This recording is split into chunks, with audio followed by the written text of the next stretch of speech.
Salut à toutes et à toutes, j'espère que vous allez bien. Aujourd'hui on se retrouve dans un décor un petit peu différent, j'essaie de tester différentes lumières et surtout j'espère que vous êtes prêts à regarder un nouvel épisode de ma série très narcissique qui consiste à parler de moi et de mon parcours. J'ai fait mes premières dreadlocks en juillet 2014 et je les ai démêlées en mai 2015, donc je les ai vraiment pas gardées longtemps. Je me souviens que j'ai tout démêlé au-dessus des WC pour pas foutre des cheveux partout.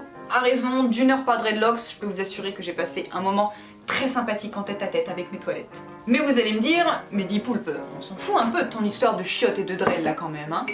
Et vous auriez raison. En fait, dans cette série de vidéos où je vous parle de mon parcours, j'aborde comment je suis devenue ce que je suis devenue et qu'est-ce qui m'a amené à penser comme je pense aujourd'hui. Et du coup, c'est pour ça que j'aborde le jour où j'ai démêlé mes dreadlocks parce que ça a été un moment particulièrement crucial. Bon, déjà faut vous dire que quand j'ai fait mes premières dreadlocks, j'avais pas particulièrement de philosophie de vie ou encore moins de spiritualité liée à mes cheveux. Donc mes premières dreadlocks, je les avais faites uniquement dans un but purement esthétique.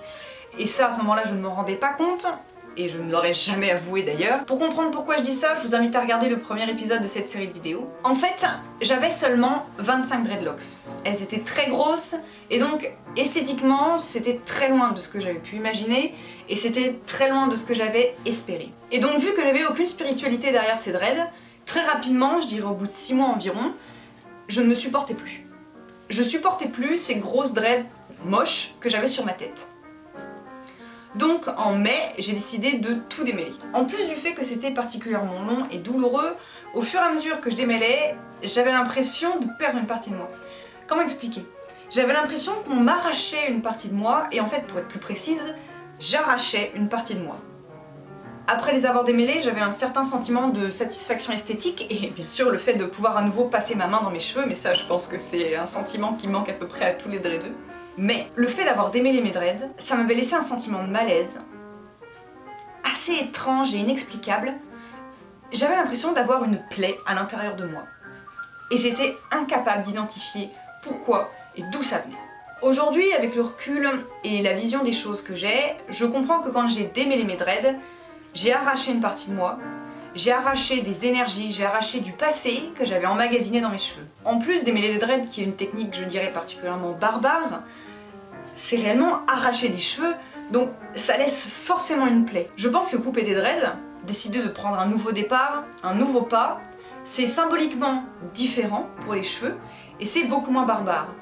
Symboliquement, couper, le nouveau départ, ça laisse une plaie beaucoup moins brûlante à l'intérieur. Donc le temps passait et cet étrange sentiment me quittait pas, et quand je retombais sur des photos de moi avec mes dreads, je sentais qu'il me manquait quelque chose, et d'une certaine façon je comprenais que c'était les dreadlocks qui me manquaient. Donc en octobre 2015, j'ai pris contact avec une dreadeuse pour refaire ma tête. Et à ce moment-là, ça a été comme une renaissance. Ça a été le déclic qui m'a mis sur le chemin pour commencer à comprendre l'importance des énergies, l'importance d'écouter son soin intérieur et l'importance de mes cheveux. Alors bien sûr, ça s'est pas fait d'un coup, ça fait maintenant 3 ans et demi que j'ai mes dreads, donc vous vous doutez bien qu'il y a du chemin qui a été fait, mais ça a été vraiment le premier pas. Surtout à partir de ce moment-là, j'ai commencé à m'affirmer et j'ai commencé à essayer de comprendre le monde qui m'entourait. Écoutez, c'est tout pour cette vidéo. J'ai essayé de la faire plus courte que la précédente parce que je sais que les vidéos longues, c'est chiant. J'espère que ça vous aura plu. Si vous avez envie d'en débattre et d'en parler dans les commentaires, je serais ravie de vous lire et de vous répondre comme d'habitude. On se dit à très vite.